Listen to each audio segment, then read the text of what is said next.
ఆహారాన్ని తినే ముందు కంచంలో ఉండగా 2 చుక్కలు నీళ్లు జల్లి, పరమేశ్వర ఇది నువ్వు నాకు ఇచ్చిన ఆహారం, దీన్ని నీకు సమర్పించి నేను తీసుకుంటున్నా అంటే గుళ్ళో మహానైవేద్యం పెట్టిన పుణ్యం ప్రతి మనిషికి వస్తుంది.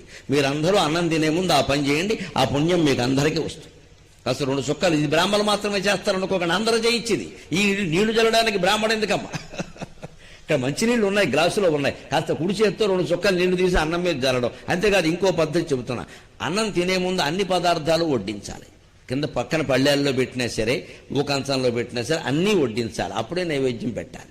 అలాగే అన్నీ వడ్డించాక నైవేద్యం పెట్టాక దేవుడికి దండం పెట్టుకున్నాక ఇది నీవు ఇచ్చిన ఆహారం నీకు సమర్పిస్తున్నా తండ్రి, నన్ను దయచూడు అని 1-2 మెతుకులు నోట్లో వేసుకుని ప్రాణాయస్వాహ అపానాయస్వాహ అని బ్రాహ్మణులు అంటారు. మనం అందరం అనలేకపోవచ్చు. 2 మెతుకులు నోట్లో వేసుకుని దేవుడు తిన్నట్టుగా అనుకుని మిగిలిన అన్నం తినాలి. కొంతమందికి ఉండే దుర్లక్షణం ఏమిటంటే పచ్చడి వేస్తే పచ్చడి నాకేయడం, స్వీట్ వేస్తే స్వీట్ నాకేయడం.